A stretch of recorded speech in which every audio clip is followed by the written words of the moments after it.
Yáñez-Alaniz, and I'll be reading from my debut collection, Surrogate Eater. I'm going to start with the title poem, Surrogate Eater. On our days out running, I pace your stride across the asphalt, your hips and thighs thin and lithe. Mine yearns to mirror your body.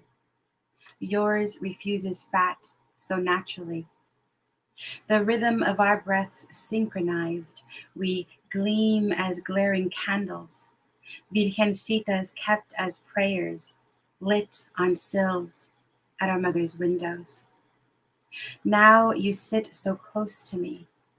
Your thigh touches mine, your skin an offering of comfort, familiar and burning between us. We lift our t-shirts, laugh at skin pull taut over muscle. I fill myself with water meant to stave off hunger. I love the rimming of your lips around the spoon of mounded ice cream I deny myself to eat. The sweetness of your breath invites my tongue to lap the taste of sugar, lingering on yours. I'll be reading a second poem, To Be Born a Son. We build a castle around his seating as he grows. He is taught to keep one foot tilting the pedestal, his palm a foothold for his ever holy queen. His birth, the season's harvest, bears no thought for fallen fruit. His sisters bloom into shifting hips and nectar of nourishing sexuality, left to redden hot mouth and bleeding in the garden. His biceps and genitals, the celebrated centerpiece, we devour at family feasts. Thank you.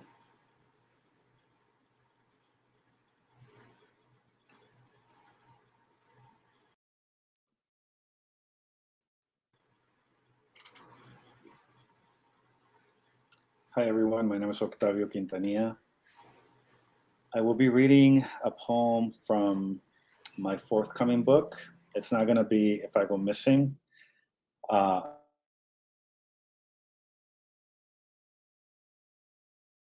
From Texas Review Press next fall, 2024. So this poem is called The Poetics of Separation, a micro essay. Poetry remembers that distance can be made of suffering. Distance between blood cells, between two words on this page, between a mother and a son. And so I carry the distance of my past like a bag full of dirt, but I can't make words grow out of it and write what I can't remember. What is the Spanish word for water? What is the Spanish word for longing? What is the Spanish word for failure? My relationship with language is absence, one I can't shape with my hands, not like clay or fire. I try, and for this trying, I rely on what my body thinks it knows. I allow it to speak to that part of me for which I'll never have words. This poem doesn't want to tell you a story that you can follow. It wants to take you to a river, blindfold you, lower you into its veins.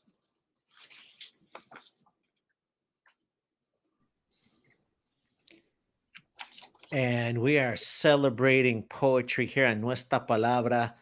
Latino writers having their say. Before I give them a full-length introduction, I want to say hi to my dear friends Octavio and Jen. Thank you so much for taking time to join us on the air. And of course, we are looking forward to hosting you at the Latino Bookstore on August 11th. And perhaps folks missed that, so they get to hear the poetry now, and they get to know that your books are signed and waiting for them at the Latino Bookstore in San Antonio at the Guadalupe Cultural Arts Center. So, hey, Jen, how are you? And welcome to the show.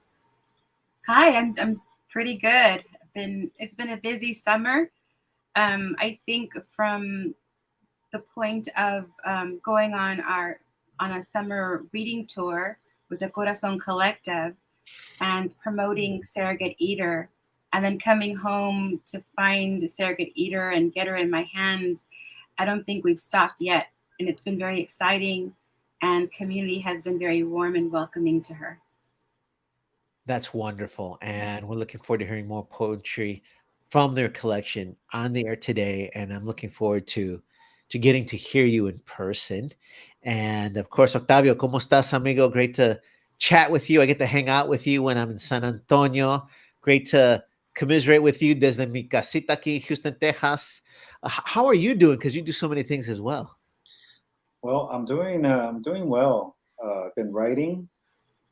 I've been painting, as you know. I've been publishing, and I'm sure we'll talk about that later. But overall, it's been a hectic summer. A lot of great projects coming up. I am finally done with my second book of poetry, from which I'll read tonight, and from which I'll read on August 11th. And I'm really excited to start promoting that and just getting it into people's hands and reading from it. You know, it's a book that took about 10 years to write and complete, so I'm excited. And for folks who are tuning in, we wanted you to experience the poetry first. And now I want to build the context of the network so that you understand how much work it takes to get our literature and culture to our community, but you're going to understand why it's so important. So I am Tony Diaz, a libro traficante, author of The Tip of the Pyramid, Cultivating Community Cultural Capital, and you are joining us on a multi-platform broadcast of Nuestra Palabra, Latino writers having their say, which means you might be watching this on its first platform where it airs on the Facebook page for Nuestra Palabra, Latino writers having their say. Perhaps you're watching a video version of this on fox26houston.com. Maybe you're listening to the edited audio that will transmit at 100,000 watts throughout the fourth largest city in America, Houston, Texas, a 90.1 FM KPFT, Houston's community station. And I want to pause and remind folks that KPFT is listener sponsored, which is why during prime time in the fourth largest city in America, for free, you will hear Chicanx Latino poetry transmitted. And you're probably not going to get it in classrooms. It's probably being pushed out of libraries. So I'm so proud that we can bring it to you through 90.1 FM KPFT. And on that note, I do want to remind listeners, it's listener sponsored, which is why we can decide our terms on our terms. We ask you to pitch in if you can. Please make a donation to KPFT in the name of Nuestra Palabra, Latino writers having their say, by visiting kpft.org or calling 713-526-5738. Additionally, another version of the show will appear on our podcast because we want to make sure that this material is at your fingertips and you can easily text it, tweet it, post it, share it. During Hispanic Heritage Month, make sure that your faculty at your teaching institution has access to this, and make sure your tia and tío have access to this as well. Of course, today we're welcoming two dear friends that do so much. I'm glad we can celebrate them in their own right as writers, because sometimes when we do so many things for others, people forget that we too write. And you've got an introduction to the poetry of Jen Yáñez-Alaniz. She's a Chicana Mestiza activist, educator, and poet. She's a PhD fellow in the Cultural Literacy and Language Department at the University of Texas at San Antonio. Her research interests include translanguaging as a social justice framework with a focus on educator reflexivity, and empathy, which is what we're about. As a co-founder of Welcome, a poetry declaration, she brings awareness to equity-driven cultural conversations centered on the preservation of language and language literacy. Her latest and forthcoming publications are included in several anthologies and journals. She's the author of an extensive critical biography of Carmen Tafoya in the forthcoming anthology, Chicana Portraits, edited by Norma Cantu. Her latest book is Surrogate Eater. And again, I'm so proud that we will feature her book at the Latino Bookstore as part of the Texas Author Series, the second Friday in August, August 11th. And you can always count on a fantastic event at the Latino Bookstore every second Friday of the month. And we're so happy that you'll be signing copies and having that there. So primero te damos flores. Thank you so much for all that you do. And as I go on to introduce Octavio as well, I do want to say one thing. I'm so happy we get to celebrate you on this night because you support so many other writers as well. I do. And I think sometimes when you do that, it's hard to take the limelight. So we're going to force you to enjoy. And it's your time as well. And we hope that you will enjoy it as much as we do. We hope folks will come out. And I know that you've been having a busy tour. Before we talk to Octavio, tell us a few spots that you've already hit. Sure. So we went on a 10-day. So I, along with 3 other poets, there are 5 of us total. So it's Irene Lara Silva, of course, our Texas Poet Laureate, Joe Reyes Poitel, yes, Angelina Sainz out of Los Angeles, California, and Carmen Calatayud, who's also situated here in San Antonio. So on our tour, we started off in El Paso, went on to Las Cruces, we hit up Albuquerque and Santa Fe, and Placitas. And we were just welcomed with open arms. Community was just there to greet us. We were hosted by some amazing people. Denise Chavez hosted us out in, yeah, she's fantastic. Love Denise. Yes. We were hosted in Albuquerque through the Latino Cultural Center. And beautiful facility, by the way. Gorgeous campus. I still can't get over how we were received and how we were treated. And we were even given a city proclamation in Las Cruces by the mayor. Wow. For an official Corazon Collective Day. Awesome. Love it. It was more than I could have ever imagined. And it's interesting because you mentioned I am always out and about supporting other initiatives and other artists. And it feels, I'm still trying to get used to the feeling of being on the other end of that, newly published. And it's an exciting feeling, but I'm still trying to find my space here in this situation. So then here in San Antonio, we kicked off Surrogate Eater with Eddie Vega's project at the Dakota Ice House, the Mouth Dakota Poetry Initiative. And that was so powerfully received by community. I was so excited. So there were so many familiar faces who'd sort of been on this trajectory along with me. Brad Carlos Stryker was there.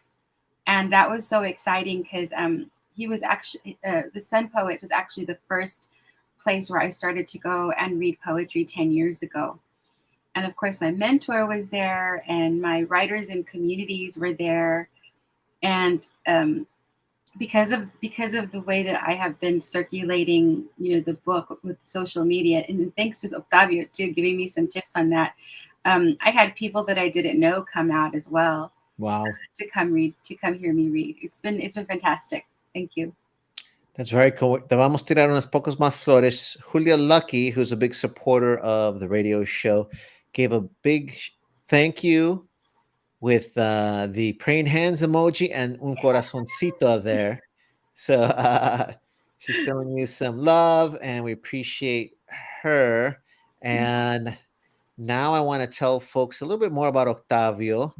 Octavio Quintanilla is the author of the poetry collection If I Go Missing.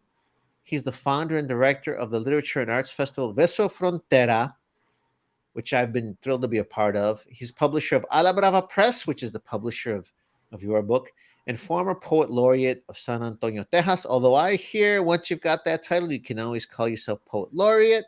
We can talk about that later. His new poetry collection, The Book of Wounded Sparrows, is forthcoming, as he said, from Texas Review Press in fall 2024. So I love that we're giving you a preview of that. He teaches literature and creative writing at Our Lady of the Lake University, who will be working more closely with the Latino Bookstore in the upcoming fall. And of course, he'll also be joining us at the Latino Bookstore, where I'm happy to serve as a literary curator. And you can expect a great show of the Texas Author Series every second Friday of the month. And that, in this case, will be August 11th. I want to thank the director of the Guadalupe Cultural Arts Center, Cristina Bailly, for pushing to put this Latino bookstore, one of the only Latino bookstores in Tejas, there on the west side. And we're so happy that you will be joining us, that your books will be there. And I tell you what, before I have you tell us, so many things behind the scenes about why you picked Jen's work to publish, I do want to thank you, because you are obviously a poet and visual artist in your own right. Your name is immortalized in architecture, in infrastructure in San Antonio, which you can tell us about in a bit. But you do so much to help others. As I mentioned, you give your time and energy to Verso Frontera, which promotes other writers, that helps us sell our books, that spreads the news. But that also, I want to say, takes time and energy from your work as well.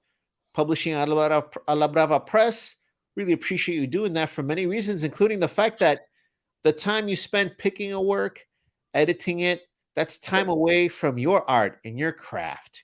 So tell me a little bit about why you do that. Well, let me tell you a bit about A La Brava Press. I founded it in 2018 as a means to publish my own visual poems. I published 5 chapbooks, limited editions. I think the print runs were 50, and they all sold out. And I had to do that because it was taking me a long time to finish my second manuscript, as I just mentioned. And after that, after I started learning how to put a book together, learning how to go about the process of getting the books printed, I decided to extend it to the community and start soliciting work that I like. In a way, small presses like A La Brava are opening new spaces, radical spaces for writers who are not often published by bigger established presses. Mm-hmm. Writers who have been historically kept out of mainstream publishing. And when that happens, I think it's important for those of us who can or want to or have the desire to do so, to create those spaces for those writers.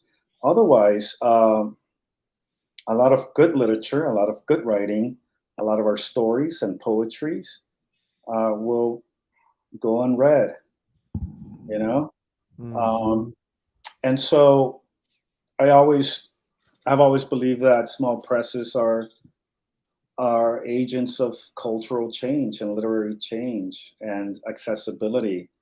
And nowadays, it's getting a lot easier to print books, especially with platforms such as print on demand. Even though I'm not using that right now, mm-hmm. Eventually, as the press hopefully grows, we might, we'll start looking into those type of platforms, because it is expensive to publish. It's not just expensive in terms of time that you put in, but also in terms of capital, right? And we all know that,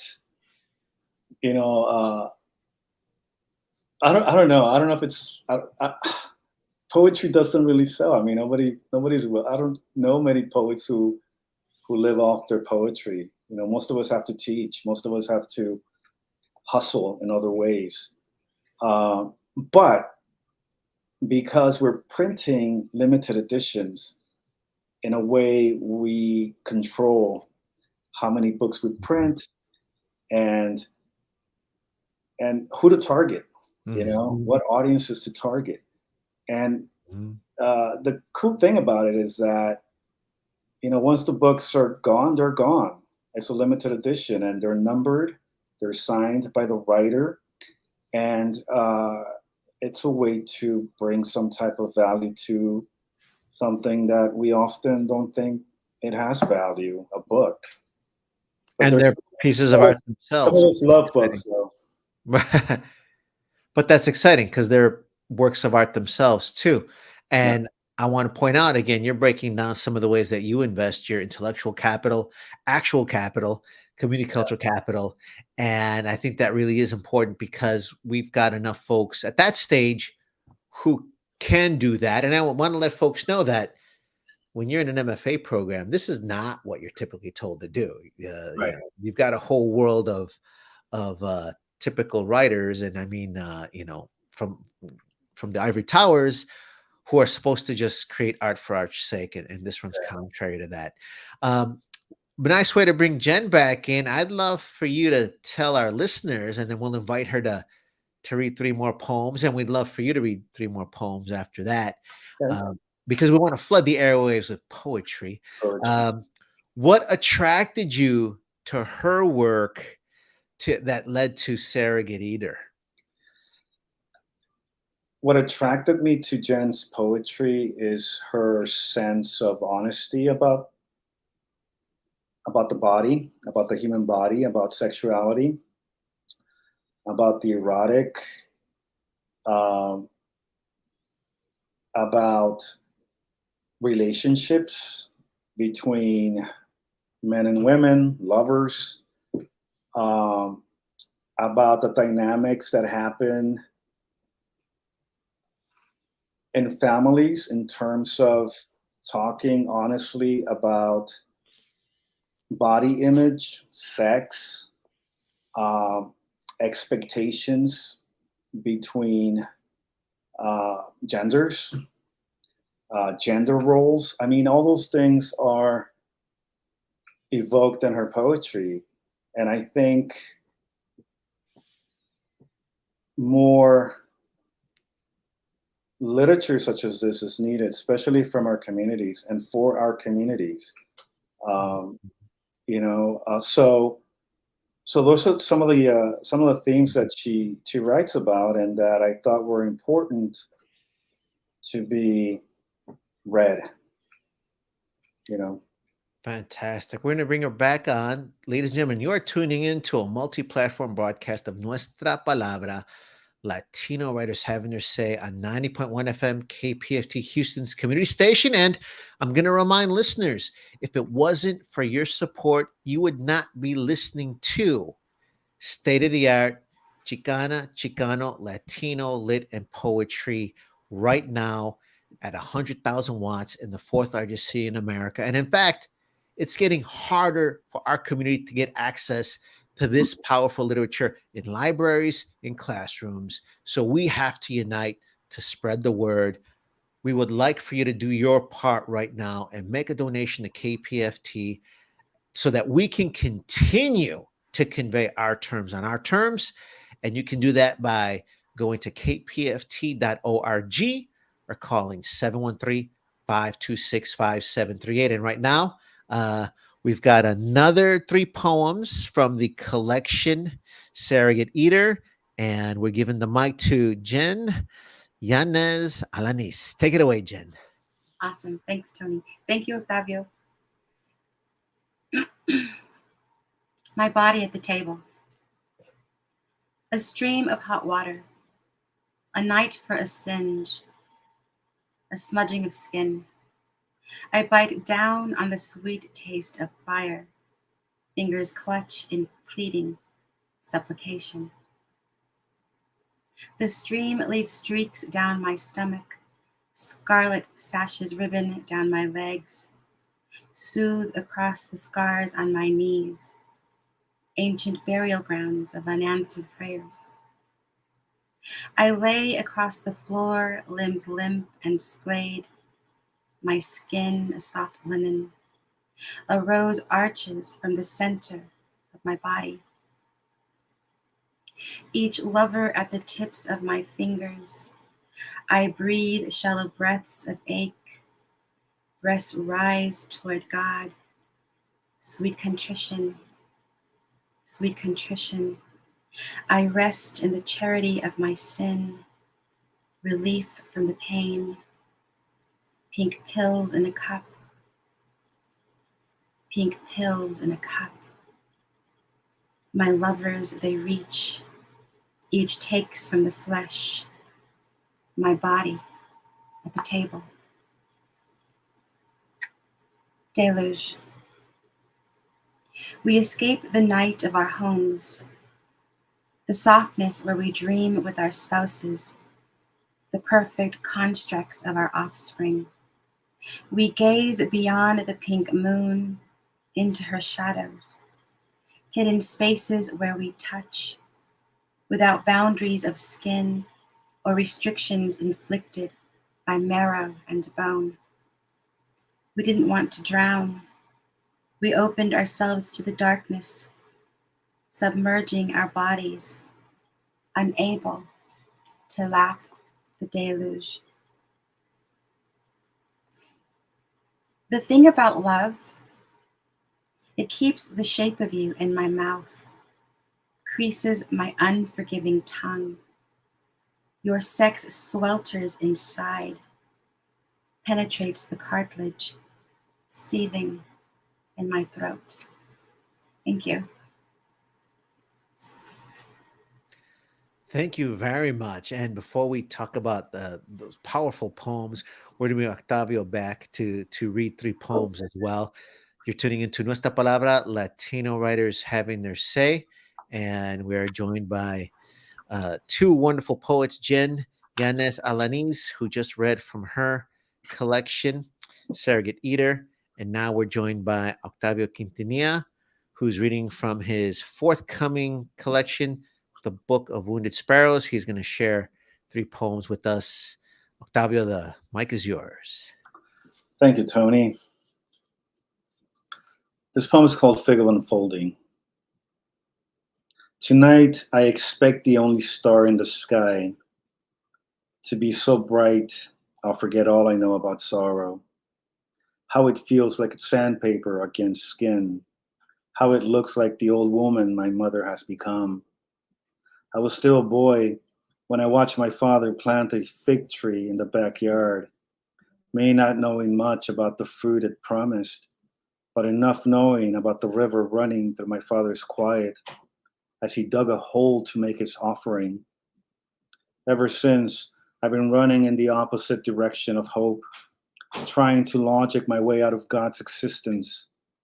It gets tiring, tunneling through time till I get close enough to see an exit, and then time begins again, but this time without the people I have loved. A day will come when my body will no longer open like a suitcase to take myself on a journey where I'll dream of never being found, where I'll dream of never finding what I've lost. I no longer have a need for it. No more fig tree, no more father. The backyard sold long ago to strangers.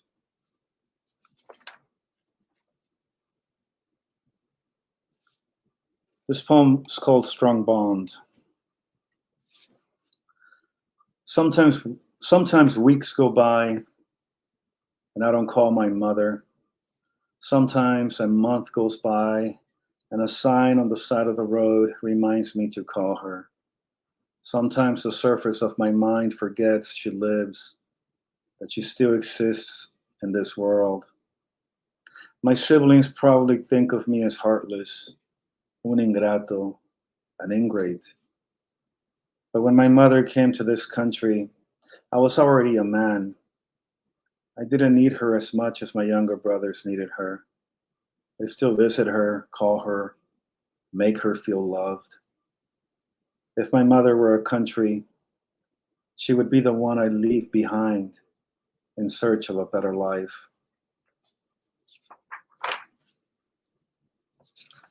And I'll read one more. This one's called Desaparecer. And desaparecer is Spanish for disappear. It's a scientific fact that if you keep your eyes open for a long period of time, eventually all that you see will disappear. Like the word disappear disappears in its Spanish translation, desaparecer. Can you hear the traces of what's left, of what is carried over? What is left is the chameleon who can move its eyes in two directions at once, and not once will you move twice to save your life. Desaparecer, meaning don't get lost, don't die, come home. And your home empty of metaphors, and your metaphors empty of mercy. And you find yourself either writing about a quiet country that you no longer remember, or about a name that still hurts you when you dare whisper it in the dark rooms of your empty kingdom. Maybe we should be friends. I'll be your accomplice, the eye pronouncing itself, the eye that stays open so you can see the truth in the opposite of disappear. Don't worry about this now, for even if you lose your sense of sight, you'll still be able to see your dreams. You'll be able to see what they who burn without light can't. How do you quantify the fractions of your life that have nothing to do with seeing? Tell me, and I will tell you that sometimes I wake trembling and not finding you next to me, and I fall asleep feeling the opposite of holy, untranslated, on the blank of your face, and I see nothing left to carry me over. Thank you. Thank you. You are tuning in to a multi-platform broadcast of Nuestra Palabra, Latino writers having their say on the air. We are joined by poets Jen Yáñez-Alaniz, reading from her collection, Surrogate Eater, and also Octavio Quintanilla, giving us a sneak preview of his soon-to-be-released poetry collection, the Book of Wounded Sparrows. They both form part of the Texas Author Series. It's the August 11th edition. Of course, it's on the second Friday of that month. Just like on every second Friday of the month, you can expect a great lineup at the Latino Bookstore at the Guadalupe Cultural Arts Center. I'm proud to serve as the literary curator there. But of course, right now I'm in Houston, and with Nuestra Palabra and our crew, we're happy to transmit these wonderful words across the highways, into the barrios, and into people's phones, and I hope they'll share it. Of course, queremos tirarles más flores. Marta Rivas les tira un wow, un corazonzote, and some fire. Hey, Marta, thank you so much for sharing that. And hey, you, Octavio, let's talk about Jen's poetry in front of her. I want her to get used to being in the spotlight. And you mentioned that one aspect of her work that really attracted you to it, that made you want to make it part of the Alabaraba Press family, was the sensuality of it. And she really does have a gift to bring out not just the sensuality and intimacy, pero lo que cuesta. It's like taking bits of my body away at the same time. It's a certain intensity that I think really evokes that tension that goes beyond simple feelings. Is that kind of the intensity you see? And then I'd love Jen to talk about how you get at some of that imagery, Octavio. Hey, am I off? I'm a prose writer, so I may be off. No, you're spot on. I mean, there is that intensity, and I think it's. I think the whole book is trying to answer the question: how do you undo damage that has been done to you when it comes to the perception of self, when it comes to your relationship with sex, when it comes to your relationship with others, when it comes to your relationship with your husband or wife or lover, you know, and I think throughout, Jen slowly, piece by piece, poem by poem, answers that question. And I think there's also a tension between what she wants to say and what she keeps silent. I think we have to read outside of the poem to really understand the complexity of writing about a subject matter that in some of our communities is not talked about. Mm-hmm. So I think there is an erotic element to it, but I think there's something more interesting in terms of how it can teach us to talk about our bodies and our relationships with ourselves. Jen, the I beauty don't know of, right, but that's what I the beauty of loving modern literature, we can ask the author. Are we way off, Jen? What's No, not at all. In fact, one of the things that I love about poetry, right, is that we as readers and we as audience members, we bring our own experiences, you know, to directly to the poetry. It's like we can never be positive, you know, what the poet's voice is saying, you know, but I think that's one of the good things, because then we're able to bring our own experiences and it can become so much more. However, you both are spot on. And in fact, Tony, you said something really interesting. You said throughout the poetry, I feel like bits of me are being taken away, you know, despite the sensuality of the poetry. And interestingly enough, consumption is one of the biggest themes of the poetry. So, you know, in the paradoxes of consumption, you know, and what we want to give of ourselves to be taken, and then sometimes what is just taken. And me,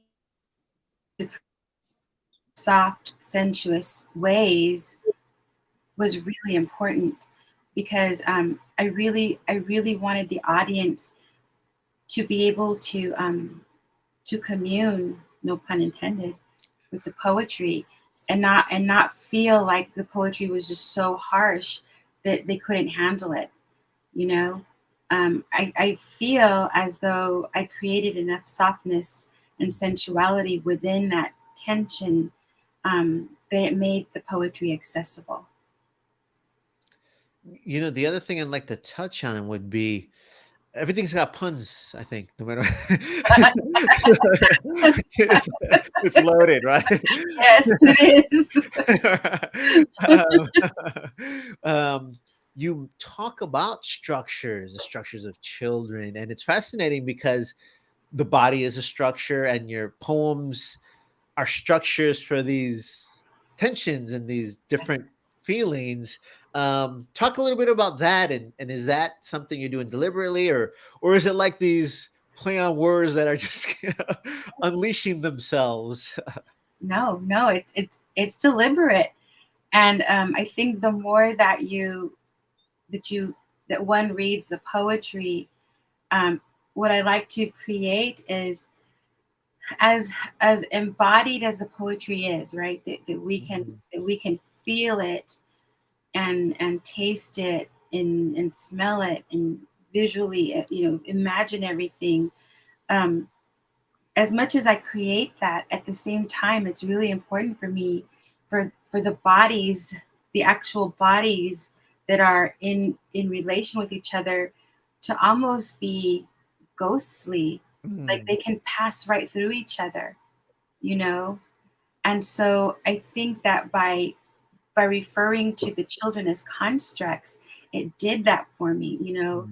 It, you know, for a lot of reasons, because I'm also an empty nester, you know. And so my four children are all grown up now, and for me it's like, I'm left with everything that I built with and for my children, And while it still exists, you know, they aren't necessarily here. I've got my daughter's here going to nursing school, but she's like literally not here. She's always away. She's got a life. And so that's kind of what they became for me, you know, just these constructs of things where all kinds of life came in and out of it. And there's a few other poems as well where I feel like, you know, I wanted the bodies to come together in a way that there was nothing that was going to necessarily stop them, you know, from connecting to the point where they might even just go right past each other as well. Yeah. And I think it plays with so many other themes as well. And I do want to give a shout out to Maria Miranda Maloney, a publisher, a dear friend. Beautifully said, Jen. Tirándote más flores. Appreciate, Maria does so much to publish other writers. So I really love when fellow writers give back. And here she is, tirándote flores. So that's fantastic. And going back to Octavio, and then we'll close out with one poem more each, if you'd be so kind. But Octavio, when you read about strong bond, I believe that was the title. Did I get it right? Strong Bond, the poem about the mom. Is that the correct title? Oh, my mom. Yeah. Yes. Yes. Strong Bond. Yeah. And I think that is really, you know, powerful to me as a Chicano, my relation to my mom, but you put it in a very deep context where I think the love is even more earned, even though you said, you know, ingrato, you know, your typical response for those sentiments is not going to be adoration. Tell us a little bit about how you kind of turned that around, I think, to a greater love, a deeper understanding. Yeah, well, I think that poem is central to the book, to the Book of Wounded Sparrows. The Book of Wounded Sparrows is a collection that has to do with migration, with dislocation, emotional, physical, etc. Me coming from Mexico when I was 9 to live with my grandmother, my parents staying behind. And my parents came to the United States when I graduated high school. I'm the oldest, so all of my brothers were still living with my parents. But, you know, I graduated high school. I'm a man, you know, I'm an adult. I grew up. And I think that has been that's part of the tension in the book of how the speaker in the poems tries to reconcile that, you know? And I see it. I mean, I see it with my brothers. I mean, they're so close to my mom. My father passed away, but they were so close to them. I mean, and I'm not saying I don't love my mom or my parents or my brothers. We're very close, but it's something that at one point I felt bad about. Like, man, how come I don't feel that way? And of course, you realize that, man, you know, I grew up without them, and that's the honest truth. You grow up basically being pulled by nothing. You know, your parents are in Mexico. Your grandmother you live with, yes, you love her, but she's not your mom. You know, so all of that, all of those emotions are in the book. You know, I created this metaphysical eye so I could write about it. Otherwise, it would be very hard to write about it honestly. You know, without falling into cliche. Like you said, you know, the expectation is basically the opposite of what the poem is saying. But I'm saying what is unexpected, I think, because it's a real emotion too.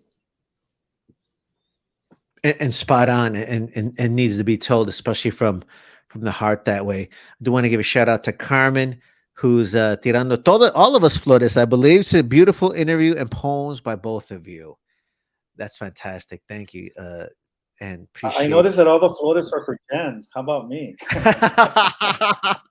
I'm pongas kidding. celoso, mano. Come on. Well, let's see. We still got a few more minutes. So. And hey, you are listening to Nuestra Palabra, Latino writers having their say.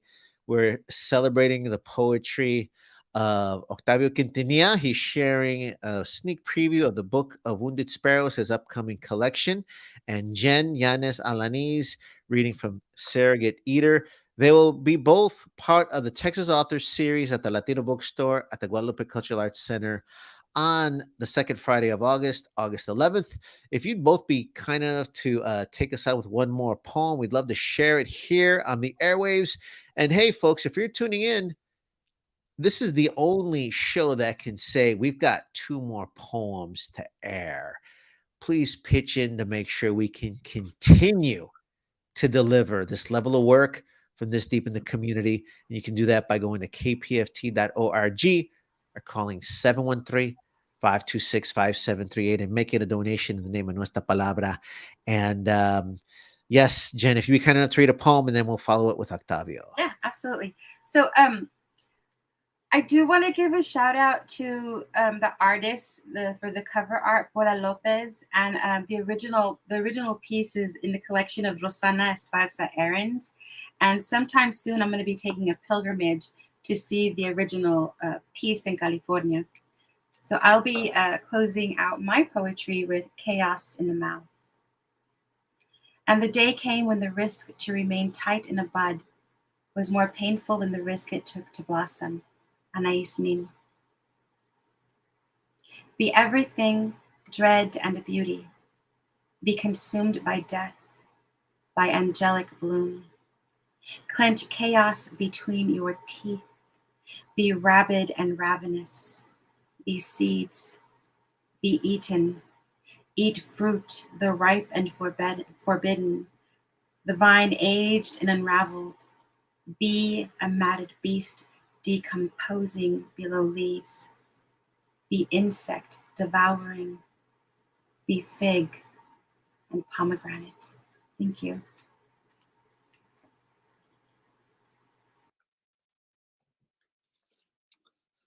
This last poem is called Self-Portrait with My Father's Eyes. What sum of those who've died still remains with us? What percentage of our memory still belongs to them? When we see our shadow rising against the wall as we walk down the street, does it belong to us? Or is it the way a loved one who has died attempts to say, I am here? Once I painted a portrait of my father, face made of lines, and within the lines I could see what I thought had always belonged to me. His eyes, and the way they looked at me, the way he looked at me, like a stranger looks at someone he loves. Thank you so much, ladies and gentlemen. Thank you for tuning in to Nuestra Palabra, Latino Writers Having to Say. We've been joined by Jen Yáñez-Alaniz, and she is sharing her new book, Surrogate Eater. And we've also been joined by Octavio Quintanilla. He's giving us a preview of his forthcoming collection of poetry, the Book of Wounded Sparrows.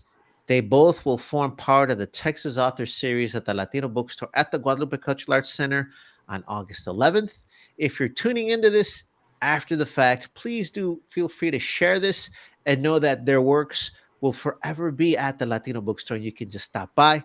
I'm Tony Diaz, the Libro Traficante. I want to give a shout out to the Nuestra Palabra team here in Houston, Texas. Yo, Houston and San Antonio got it going on for Latino lit, for our cultura. And I want to give a special shout out to our team. Roxana Guzman is our multi-platform producer. Rodrigo Bravo is our sound engineer. I want to thank all the volunteers, all the folks that make this show continue time after time.